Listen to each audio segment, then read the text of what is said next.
तो स्वागत करते हैं लास्ट रासायनिक संयोजन के नियम में आपका। आई होप आप सभी को बहुत अच्छे तरीके से हर एक नियम समझ में आ रहा होगा रासायनिक संयोजन का, और आप इंजॉय करते हुए पढ़ रहे होंगे, क्योंकि हम रियल लाइफ एग्जाम्पल के साथ साथ आपको केमिस्ट्री के एग्जाम्पल्स अच्छे से बताते हुए नियम को समझा रहे हैं। ठीक है, बहुत मज़ा आ रहा होगा अगर आप सभी देख रहे होंगे। ठीक है, चलिए तो आज हम देखते हैं लास्ट अवोगाड्रो का नियम स्टूडेंट्स। ठीक है, ये रासायनिक संयोजन के नियम है, सबसे आखिरी नियम है हमारा। ठीक है, तो इसको शुरू करते हैं अब यहाँ पर। और मेरा नाम अभिषेक गुप्ता है, graduation BSc mathematics college Banaras Hindu विश्वविद्यालय से। तो चलिए स्टार्ट करते हैं अपने आज के इस प्यारे वीडियो को। ठीक है, बस यही कहेंगे आप लास्ट तक बने रहिएगा, इतने बेस्ट तरीके से हम आपको बताएंगे ना, सीधे आपको दिल में बस जाने वाला ये टॉपिक। ठीक है, पूरा जोर देखिएगा। ठीक है, देखिए एवोगाड्रो का नियम मतलब कि जो साइंटिस्ट है वो एवोगाड्रो ही है स्टूडेंट्स। इन्होंने ये अपना नियम प्रतिपादित किया, कब किया? 1811 ईस्वी में किया था। ठीक है, हमने लिखा भी है यहाँ पर 1811 ईस्वी में यह नियम इन्होंने प्रतिपादित किया। एक लाइन इन्होंने बोली स्टूडेंट्स कि समान ताप व दाब पर सभी गैसों के समान आयतनों में अणुओं की संख्या समान होती है। ठीक है, बहुत ही महत्वपूर्ण बात इन्होंने बताई। आइए इसको समझते हैं, जो इन्होंने वाक्य बोला समझते हैं। ठीक है, चलिए देखिए स्टूडेंट्स, इन्होंने क्या बताया। अगर आप काफ़ी सारे पात्र ले लो, एक ये एक ये एक ये एक ये, ठीक है, हमने पात्र क्यों बनाया? क्योंकि सभी गैसों की बात करिए, मतलब कि जितने भी सारे गैस हम जानते हैं, ठीक है, उसमें से हमने 2-4 गैस हमने यहाँ पर ले लिया। क्लियर? चलिए कौन कौन से गैस ले लेते हैं आप बताइए। हाइड्रोजन गैस एक ले लेते हैं हम, एक तरफ हम ले लेते हैं ऑक्सीजन गैस, जो हम सभी जानते हैं ऑक्सीजन गैस। दूसरे में क्या ले लें? दूसरे में नाइट्रोजन गैस ले लेते हैं। तीसरे में और कोई गैस आप बताइए जरा, तो क्लोरीन गैस एक होता है। बहुत सारी गैस है, तो हमने बस 4 गैस ले ली 4 पात्र में। इन्होंने बोला कि सभी गैस के समान आयतन में, यानी कि जो गैस आप ले रहे हो ना, उनके आयतन क्या होने चाहिए? समान होने चाहिए।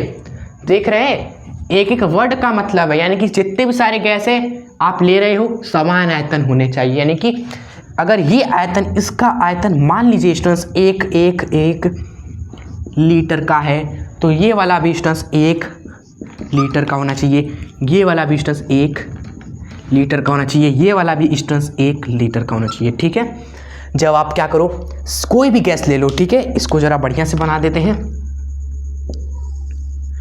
तो जितने भी सारे आप गैस लो, समान आयतन होना चाहिए सभी गैस के। ठीक है, और क्या होना चाहिए? समान ताप व दाब होना चाहिए, यानी एसटीपी पर होने चाहिए सारे के सारे। ठीक है, एसटीपी का मतलब क्या होता है? एसटीपी का मतलब होता है standard temperature and pressure. STP का मतलब standard temperature and pressure. Students, standard temperature जो होता है वो होता है 25 डिग्री सेल्सियस। ठीक है, और स्टैंडर्ड प्रेशर जो होता है वो होता है 1 atm।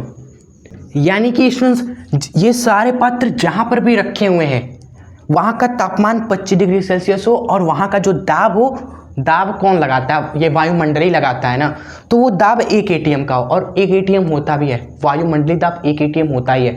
टेम्परेचर आप मेंटेन कर देना 25 डिग्री सेल्सियस।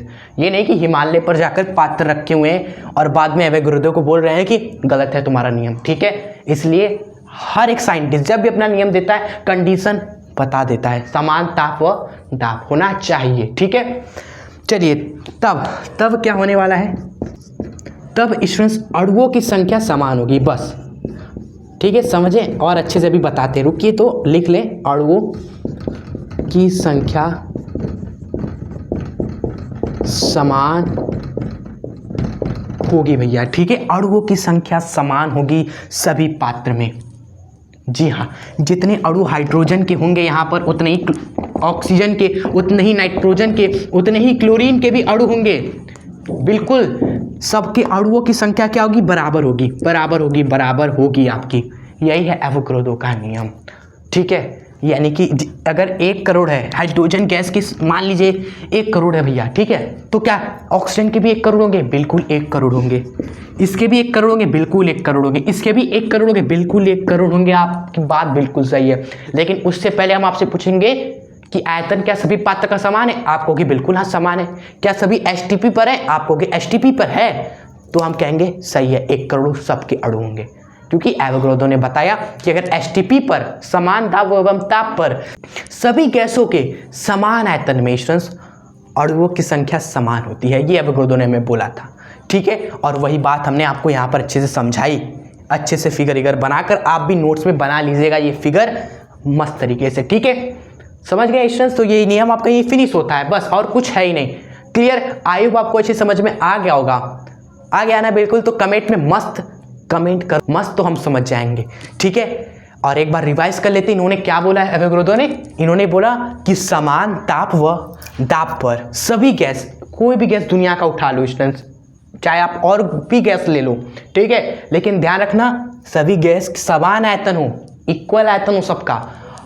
तो इक्वल आयतन होगा तो सब में अणुओं की संख्या समान होगी स्टूडेंट्स, ठीक है। चलिए, तो आज की वीडियो को यहीं एंड करते हैं। छोटा सा नियम था लेकिन बहुत ही इंटरेस्टिंग था, हमने आपको अच्छे से बताया, हमें भी बहुत मज़ा आया। आपको कैसा लगा कमेंट्स आपके हमें बताते हैं, और कोई नहीं, ठीक है, कमेंट करते रहें अपना प्यार भरा हर एक वीडियो में प्लीज़, ठीक है, क्योंकि यही हमारे लिए फ्यूल का काम करते हैं, ठीक है। चलिए, तो अब हम एंड करते हैं, अब ज़्यादा कुछ नहीं कहेंगे।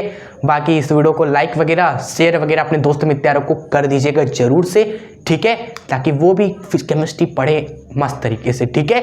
और कोई भी नियम आपका छूटा हो, कोई भी इंपॉर्टेंट टॉपिक छूटा हो, आप सर्च कर लीजिए, तुरंत हमारे चैनल का नाम जोड़ दीजिएगा, ठीक है। आप स्पेसिफिक पढ़ सकते हो, और सारे इंपॉर्टेंट चीज़ें अगर आपको एक जगह चाहिए तो हमारे चैनल पर आप विजिट कर लीजिए। प्लेलिस्ट में चले जाइए, प्लेलिस्ट में क्लास 11 केमिस्ट्री का प्लेलिस्ट आपको मिल जाएगा, ठीक है। एग्जाम से पहले जरूर कवर कर लीजिएगा सारे इंपॉर्टेंट चीज़ों को, और रटनिएगा बिल्कुल ही मत। ना हम कभी आपको कोई भी टॉपिक रटाते हैं, ना हम आपको कभी कहते हैं, ठीक है, क्योंकि समझने वाली चीज़ें जो नहीं समझा पाते वही कहते हैं रट लो भैया, ठीक है। ये नियम है, लिखा है रट लो, 2 लाइनें नहीं। अगर आप अच्छे समझ लिए फिगर बना के तो आपको खुद ही सब दिख रहा है यहाँ पर कि टेम्परेचर अगर ये सब इतना रहेगा तो ये चीज़ें होंगी, तो क्या इस पर रटना है, समझ भी नहीं और याद भी हो गया, खत्म। तो मिलते हैं आपसे इसी तरह के नेक्स्ट शानदार वीडियो में, ठीक है। तब तक के लिए आप हंसते रहे, खुश रहे, आगे बढ़ते रहें, और अपने एग्जाम के साथ साथ लाइफ में भी मचाते रहें, ठीक है। जय हिंद, वंदे मातरम।